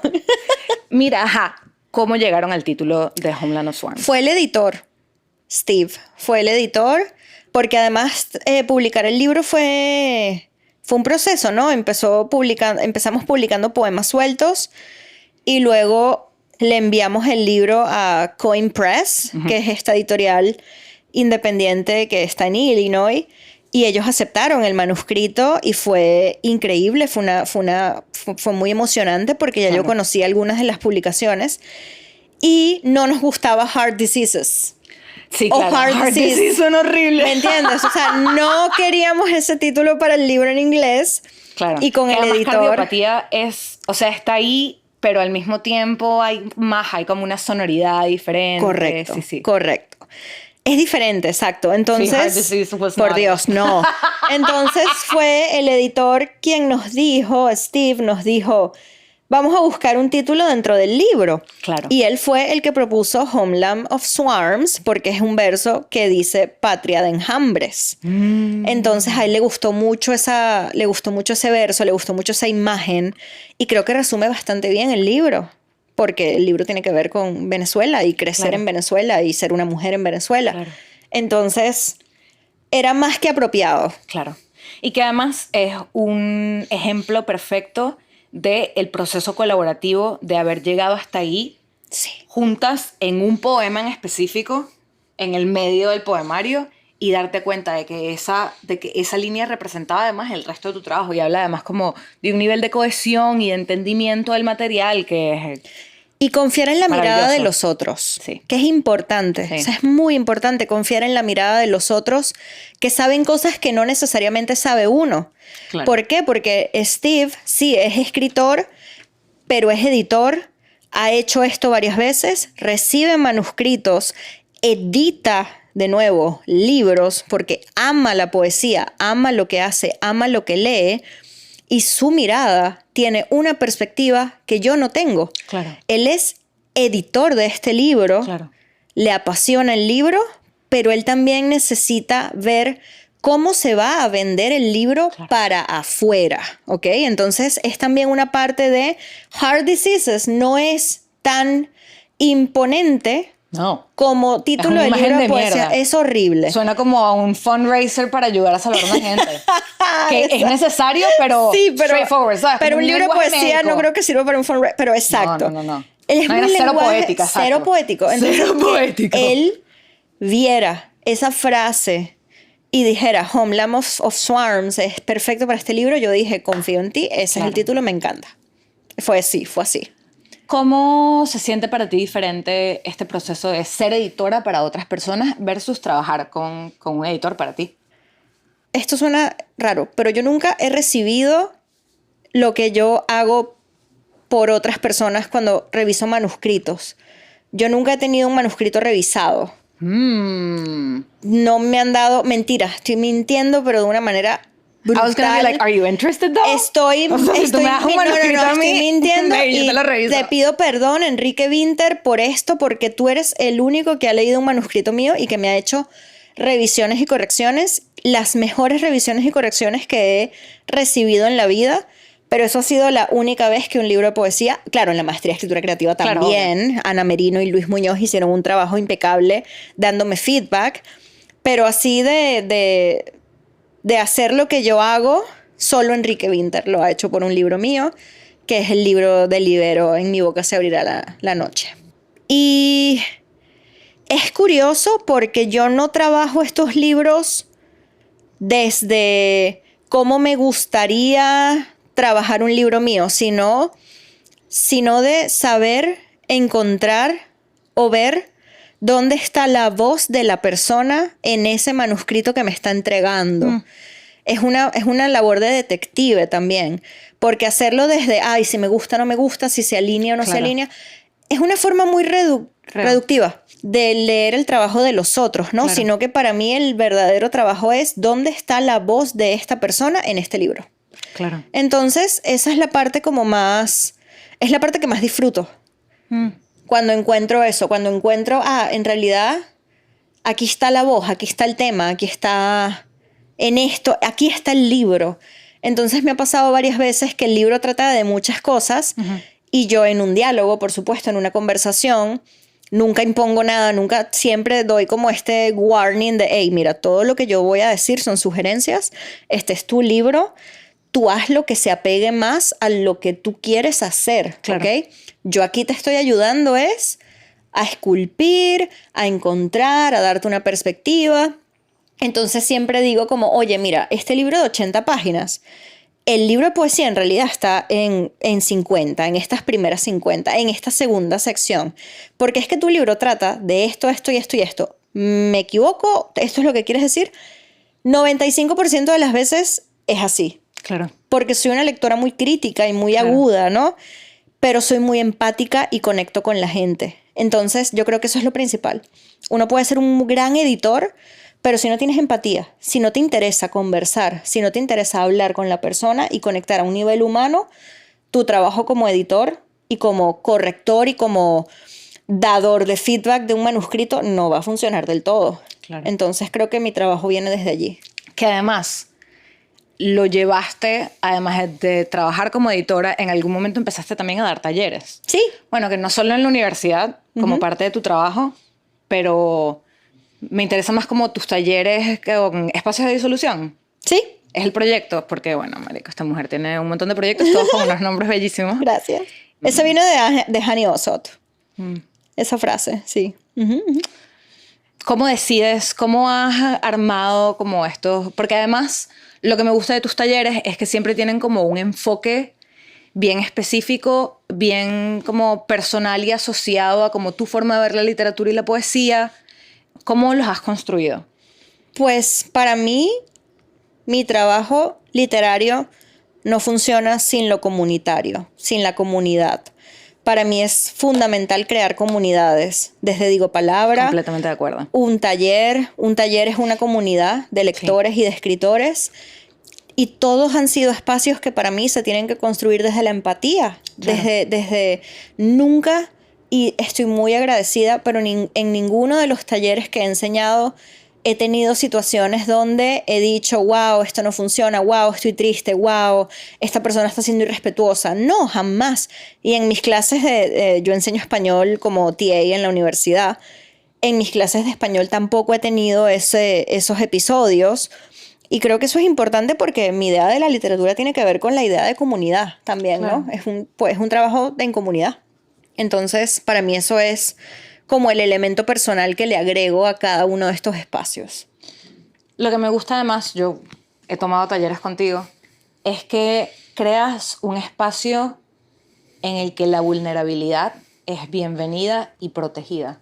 Como que con el que te puedes sentir lo suficientemente segura como para explorar el tipo de trabajo que al final creo que es un común en nuestra generación en la diáspora. O sea, estamos todas escribiendo de cosas muy parecidas, porque estamos viviendo cosas muy parecidas a pesar de que lo estemos haciendo en espacios diferentes, en países diferentes. Entonces, lo que me parece súper poderoso es precisamente que tus talleres permiten que ese tipo de reflexiones y de escritura pueda ser trabajada considerando lo difícil que es y lo que estábamos hablando antes, como coño, lo difícil que es escribirlo, lo difícil que es compartirlo, lo difícil que es leerlo en voz alta, porque sigue siendo muy doloroso. Claro, eso es importante para mí y agradezco que me lo digas, porque para mí es la meta número 1. Yo no soy experta en literatura, yo no voy a venir a citarte los movimientos vanguardistas latinoamericanos, o sea, no voy a venir a darte una clase de teoría literaria, claro, ni una clase de historia, sino que yo te voy a hablar de otro tipo de sensibilidad y otro tipo de acercamiento. Lo mío además tiene que ver con literatura contemporánea, y cuando digo lo mío es las lecturas que busco, los diálogos que tengo, con qué me siento identificada, tiene que ver con lo contemporáneo, con lo que se está escribiendo mañana, ¿ok? Claro. Entonces, eso es para mí fundamental porque como mi mirada está desde el presente, desde lo actual, para mí es tratar de hacer que la persona se sienta cómoda con su voz.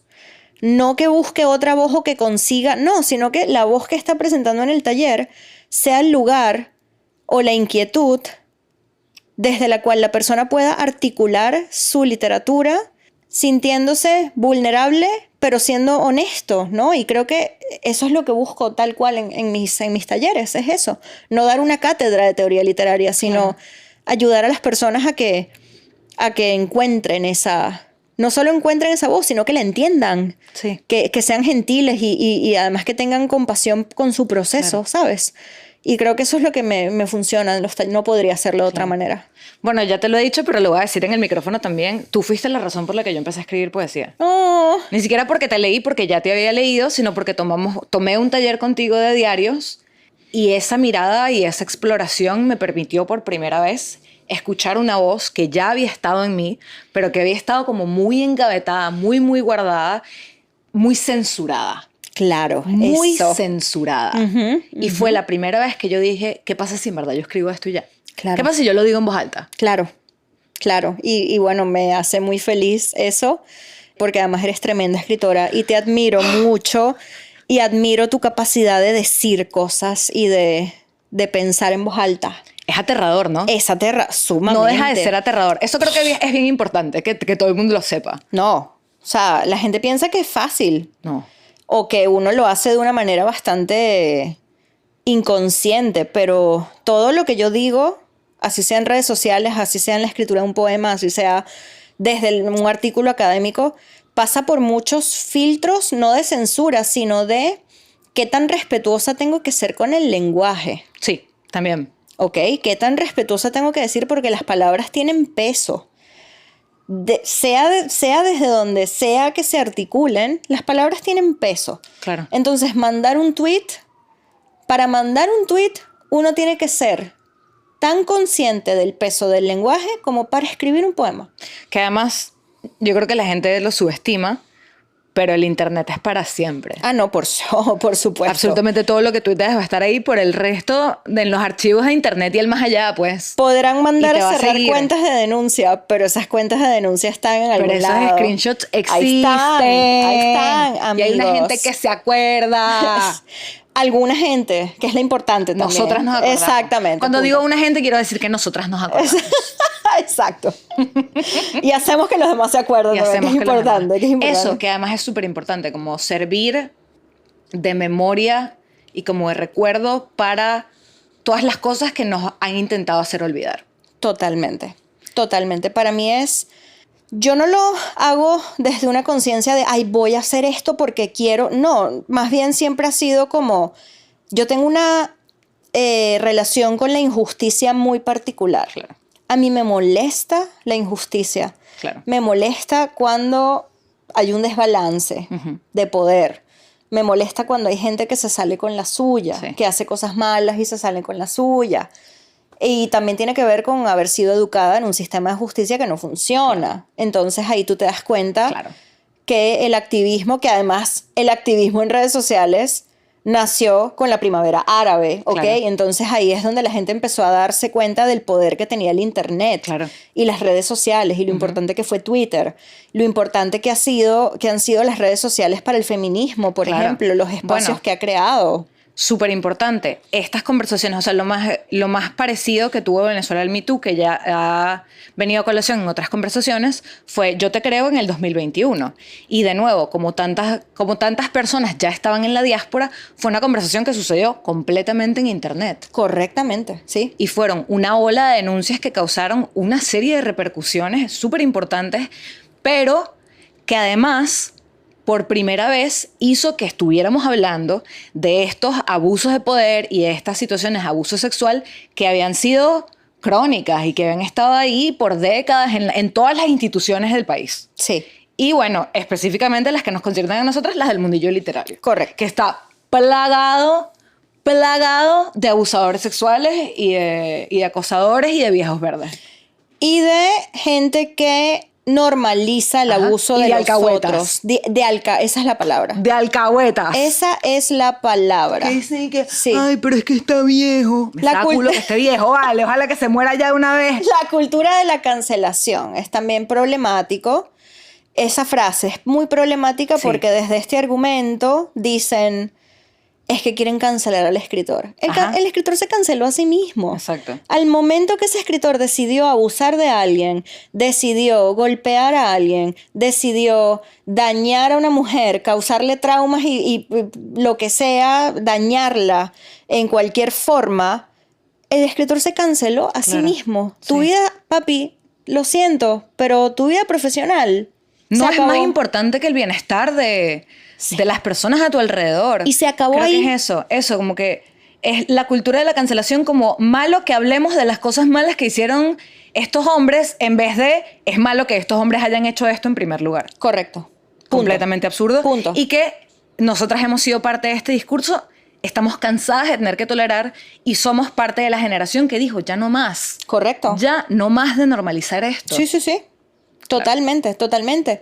Y fue gracias a eso, tal cual. Fue gracias a la magia del internet y las redes sociales que muchas mujeres dijeron, wow, mi denuncia, mi caso, mi experiencia también son experiencias válidas y yo también tengo derecho a contar mi historia, yo también quiero contar mi historia, porque se gana bastante fuerza cuando uno lo hace. Yo Claro. recuerdo que mi situación de abuso psicológico y emocional, cuando yo decidí hacerlo público, y de acoso también por parte de este profesor escritor, fue cuando yo decido hacerlo público, cuando yo decido escribir sobre esto, ahí empecé a sanar también. Entonces, eso es importante porque es una herramienta Claro. para que la gente empiece las mujeres, no solo empecemos a apropiarnos de nuestra historia, sino también es parte del proceso de sanación, porque es que nos Sí. quieren calladas. Exacto.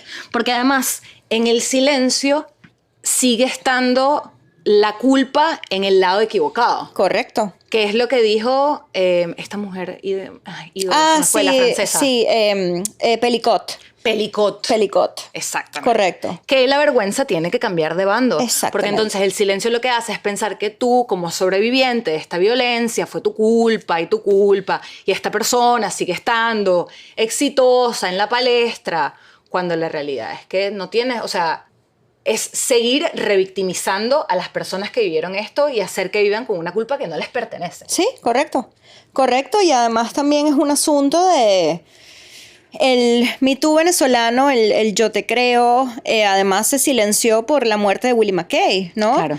Que ahí es donde la gente ahí la gente tuvo una excusa para decir, fue la adolescente de 16 años abusada y prácticamente violada y manipulada por parte de Willie McKay, la culpable de el suicidio de Willie McKay. Entonces De que un hombre adulto con una serie de problemas mentales, sin duda. No, O y sea, no quiero inevitablemente que te llevan a eso. no quiero tampoco como satanizar el tema No. de la salud mental, No, cero. porque no sabemos qué estaba pasando allí, pero para mí es Pero precisamente por eso, por la complejidad de un caso como este, es Exacto. absurdo pensar que una niña va a ser la responsable de que un hombre adulto con otros peos diagnosticados, tratados o no, de cómo se haya está tomado comportando. la decisión que tomó, tal cual. Exacto. Totalmente. Y es Es ahí, de nuevo como que buscar, bueno, el locus de control externo. Siempre hay alguien más que es culpable, siempre hay alguien más que tiene que solucionar, nunca hay muy poco espacio para la introspección. Correcto. En estos lugares. Y muy poco espacio para la crítica Sí, también. Es ujú, decir, total. mira, estamos hablando de una persona que hizo algo horrible, que tomó la decisión igual de horrible, en el sentido no igual de horrible a lo que hizo, honestamente, pero igual de horrible. Perdóname, yo no quiero que nadie se suicide. Obvio, no. Punto. No. Yo no quiero que nadie pierda la vida de ninguna manera, ¿sabes? En verdad, no. Lo que en mi ideal hubiera sucedido es que esta persona hubiera sido posible darse cuenta de los errores, de sus cosas y haber reflexionado, haya sido haber juzgada recibido por el ayuda. sistema de justicia. Exacto. Que, coño, que hayamos podido entonces como sociedad ver cómo cada tipo de casos deberían ser manejados, Pero bueno, no fue lo que sucedió, lamentablemente. Lamentablemente, por supuesto. O sea, no. Porque más bien hizo una situación ya traumática aún más traumática. El triple de traumática. Claro. O sea, porque el nivel de discurso que se creó a partir de eso fue claro, de culpa hacia las víctimas. Claro. Entonces las víctimas Ajá. empezaron a callarse. Ajá. Por el miedo que empezó a existir de que, wow, mis victimarios, mis abusadores pueden perder la vida por esto y la culpa va a ser mía. Entonces empezó a gestar una doble culpa en las mujeres abusadas y sobrevivientes de violencia de género, que todavía existe, por supuesto. Que todavía existe. Y que además, de nuevo, es una vaina que te aplaudo porque tú eres de las pocas autoras, bueno, no de las pocas autoras, pero eres una de las autoras más vocales acerca de esto y que you've made a point of making this impossible to hide. Es más, bueno, marica, como haces de todo y como eres una gestora cultural arrechísima, empezaste también un premio de poesía en Digo Palabra y hay una cláusula al respecto. ¿Podrías hablar un poquito más de esto? Sí, esto es curioso porque es algo que no había visto en otros lados y para mí una de mis conversaciones, de hecho era una conversación con Víctor Noé, que es el creador de Perfil Poético, gran poeta y gran gestor cultural también. Él tiene su concurso de poesía diversa y yo recuerdo tener conversaciones con él donde decíamos, wow, mi peor pesadilla es que mi concurso lo gane, como todo es anónimo, por supuesto, claro. Uno puede ser el gestor, pero el jurado es quien decide, perdóname. Claro. Y yo tengo demasiada ética como para, si en mi bandeja de entrada está un submission de alguien, de un Willie McKay, yo tengo demasiada ética como para agarrar ese submission y borrarlo. Claro. No puedo. Yo no puedo hacer eso. Entonces, cuando yo hablaba con Víctor, parte de nuestros miedos eran, Dios mío, ¿qué hacer o qué va a pasar si entonces nuestro concurso premia a alguien que tiene denuncias? ¿Me entiendes? ¿Qué vamos a hacer en ese caso? Y yo le decía, mira, no sé, ya se verá qué se hace, ¿me entiendes? Ya como vaya viniendo, vamos viendo. Eso se resuelve. Entonces, también sucedió que muchos escritores que han cometido abusos y que han sido violentos hacia parejas, exparejas, mujeres en general, han ganado cosas. Les publican libros. Todo el tiempo. Entonces, para mí era como que, ¿sabes qué? En mi concurso no hay espacio para ti. Entonces, claro, es interesante porque para mí era como no es negociable el asunto. Sencillamente no voy a dejar que el email llegue. Punto. Claro. No voy a dejar que el email llegue y ya. Claro, que sepan. Exacto. Que sepan que... Que sepan que no son bienvenidos. Exacto. Acá. Y que va a haber un filtro, punto. Me parece y que muchísimo. El filtro es y que es mi decisión. Además es como la editora de esta vaina se reserva el derecho a no considerar. Entonces también que sepan que es mi cuestión. Claro, eso. Punto, porque es mi revista también, exactamente, ¿no? Son mis decisiones también. Y eso es lo poderoso, que es y que yo sé que ustedes tienen sus espacios que me sacan a culo. Punto. Porque voy a quemar esos puentes. Ya. Y precisamente como quemé esos puentes, estoy construyendo los míos y ustedes no pueden pasar. Y los míos tienen estas condiciones. Claro. Si usted no cumple o si no quiere, si no le gusta la cláusula, papi, no participe. Váyase, no participes. O sea, recibimos 100 emails. Claro. 115 personas mandaron su selección de poemas.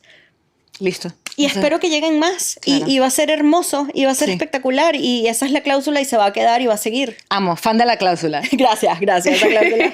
Maravillosa. Mira, hablemos de A tu cuerpo. Ajá. Que además me interesa sobre todo el proceso de tener collages y poesía al mismo tiempo. ¿Cómo sucedió esa dinámica? ¿Había poemas que ya tenías? ¿Cómo fue el incorporar estas dos prácticas? Bueno, ¿recuerdas que hace 3 horas que empezamos esto maravilloso? Hace 3 horas de podcast mencioné que hubo un tiempo en el cual yo no pude escribir. Sí. No pude escribir, no podía escribir. Y empecé a hacer acuarelas, a pintar y a hacer collage. Yo hacía collage digital, empecé a hacer collage digital en el 2016 por una clase que tomé en la maestría, donde teníamos que hacer collage. Y luego dije, ay, pero ¿qué tal si juego con el papel? Y empecé a jugar con el papel. Y este proyecto surgió en una libreta muy, muy pequeña. Y ni siquiera surgió como un proyecto. Surgió como cualquier cosa, ¿ok? Cualquier cosa. Era yo recortando cosas y destruyendo un libro de Monte Ávila de una autora que no me gustó para nada, ni recuerdo el nombre. Y destruyendo un libro de Monte Ávila y cortando palabritas y poniéndolas en una caja. Y luego haciendo una labor de rompecabezas con cada palabra que yo veía en esa caja, ¿no? Y surgió en una libretica Moleskine muy chiquita. Y luego además, me di cuenta que era un proyecto. Que además recuerdo que en el taller de diarios que hicimos, nos sugeriste, como nos impulsaste, you encouraged us a jugar también con collages a ver qué sucedía. Sí, exactamente, a tener un diario donde se jugara con la imagen. Claro. Y eso fue lo que hice sin ningún tipo de pretensión de esto va a ser un libro. Solo al final, cuando hice la imagen final, es que yo dije, esto es un libro de poesía y collage. Y lo escaneé completo. O sea, que la poesía estaba sucediendo al mismo tiempo que el collage. Sí, sí, por supuesto. No estaba prescrito ni nada. Estaba ocurriendo al mismo tiempo. Yo hacía una imagen y luego de hacer la imagen agarraba esa cajita de palabras y empezaba a armar el rompecabezas con cosas. Y de hecho, gracias a Eleonora Requena, encontré algo que conseguí en un museo en Argentina que se llama Arma Poesía. ¡Sí! Exactamente. ¡Yo tengo uno también! Exactamente. En un taller con ella usamos ese Arma Poesía, que son palabras con magnets. Sí, con imanes. Con imanes, que por lo general se ponen en la nevera y tal, Sí. pero entonces ella lo llevó y jugamos con eso en un taller. Y así lo vi yo. Así yo vi estas palabras y empecé a hacer un rompecabezas. Luego lo escaneé, lo mandé a un concurso. El editor del concurso estaba interesado en la publicación. No ganó el concurso, pero el editor de la editorial del concurso me llamó y me dijo, queremos publicar tu libro, pero cuesta como $4,000. Entonces queremos saber si tú nos puedes dar $2,000 para poder cofinanciar. No, con $2,000 me publico yo mi libro, vale, En tú eres Amazon. loco. Y yo dije, oye, no tengo plata, perdóname. Yo admiro mucho lo que haces y todo bien con tu modelo de negocio, pero yo no puedo participar Pero en suerte esto. con eso. No tengo plata. Claro. Entonces ahí yo dije como que, wow, a alguien le interesó esto como libro, capaz lo puedo sacar en algún lado. Y mi idea inicial fue sacarlo como un PDF y soltarlo al mundo, ¿no? Hasta que se lo mandé al editor de The Scrambler, Scrambler Books, y él me dijo, yo te lo publico. Me encanta. Y yo... Es una edición bellísima, además a todo color, con el cover además es como una cartulina como suavecita, como Hermoso. como mate. Sí. Me encanta, es como una revista bellísima, como una Gracias. revista Como una literaria revista, bellísima. totalmente, Sí, sí, es sí. una revista. Es una revista. Y es hermoso, quedó muy lindo, estoy muy agradecida con Jeremy. Y Gracias a Jeremy. Gracias a Jeremy, que además está muy interesado en la literatura venezolana. No sé, es un editor, un lector, un escritor fascinante, sí. ¿Hay algún ritual o herramienta que te haya ayudado en este libro o en general en tu proceso creativo? No. No. Está bien, madre. No tengo, eso es curioso porque hace rato hablé del tema de la disciplina. No tengo rituales, no tengo técnicas, no tengo disciplinas, yo ni siquiera escribo todas las semanas, no poesía. Está bien. Entiendo. Escribo mi tesis todas las semanas, por supuesto, porque ahorita estoy haciendo mi tesis. Pero eso es tarea. Claro, sí, pero no es tarea, yo me lo tomo bien en serio. Para mí la escritura de mi tesis, que son artículos académicos sobre novelas que trabajan el trauma de la dictadura. Pero es trabajo, ponele. Sí. O sea, no es personal. No, Bueno, para sé. mí sí lo es. Está bien, entonces Sí, no sí, dije nada. para mí es la escritura No he de un dicho artículo nada. académico, es escritura creativa también para mí, ¿no? Ok. Entonces, para mí es escribir, pero no te escribo un poema, yo puedo pasar un mes sin escribir un poema y soy feliz y estoy Claro. bien con la vida. Ok. O sea, yo estoy perfecta. Bueno, claro. Entonces, mi proceso creativo no tiene... Pero es una escritura, a lo mejor lo que quise decir, desde la periferia, a lo mejor. Porque Ah, no, es ver la 100%. desde afuera. Desde afuera, Como desde el removed margen, from it. desde la Exactamente. libertad. Pues sí. Sí. El margen es libertad. Escribir desde el margen es ser libre. Punto. Sí, estoy de acuerdo. Ya, Estoy es el mejor completamente de lugar. acuerdo. El mejor lugar desde el cual se puede escribir y no lo cambiaría por nada del mundo. Ni por dinero, ni por fama, ni por marketing, ni por nada. Me gusta el margen. Me encanta. Our Pen Award finalist. Mira, mi amor, finalmente, para concluir esta conversa encantadora, ¿de qué estás harta? Del abuso. Del abuso, del silencio, de la complicidad. De eso, ¿sí? Creo que es la primera palabra. Dijiste eso, me preguntaste de qué estás harta y la primera palabra fue de la gente abusiva, de la gente con poder que cree que puede decirte cómo hacer las cosas y desde dónde hacerlas y por qué las estás haciendo mal. Siempre. Porque no lo estás haciendo bien, lo estás haciendo mal. Y te lo voy a decir. Y lo vas a saber. Y el orgullo de saber que no tienen razón. Correcto. Pero da rabia. Obvio, estoy claro. harta, estoy Obvio, harta, claro. ya, estoy harta. Ya pasamos anoche Estoy anoche harta. pasamos un rato echando culebras. Estoy harta, Pero creo que el hartazgo también es gasolina para seguir denunciando. Estoy completamente de acuerdo. Es estar cansado. Si uno no está cansado, uno no dice. Exacto. El hartazgo es lo que lleva a la acción. 100%. Sí. Entonces estoy harta, pero al mismo tiempo, pero mira, lo siento. Hay que decir esto porque ¿cómo no lo vamos a hacer? ¿Cómo no lo vamos a hacer? ¿Cómo no? ¿Cómo lo ignoramos? ¿Cómo lo ignoramos? Yo no puedo. Un gusto siempre. Un gusto y gracias por tenerme en este espacio. Claro que sí. Vamos a ver las predicciones. Predicciones, Pen Award. A ver. Predicciones. No lo sabremos hasta esta noche, pero vamos a ver qué pasa. Pero bueno, Oriet tiene 4 libros de poemas publicados. Se consiguen en internet algunos. Hay varios que se pueden descargar. Cardiopatías está libre para descargar. La mayoría se pueden comprar. A tu cuerpo tiene una versión digital por $5. Se puede descargar. Y Homeland of Swarms en la página se puede conseguir, sobre todo en Estados Unidos.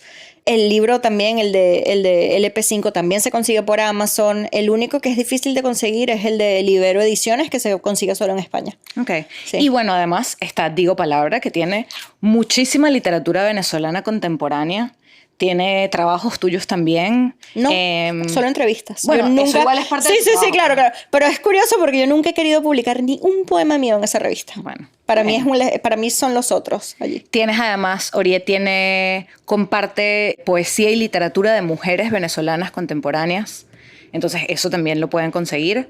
Súper recomendado que sigan su trabajo, que lo busquen. Una gestora cultural, una poeta, una editora. Invaluable para la literatura venezolana contemporánea y la diáspora. Muchas gracias. Gracias, muchas gracias.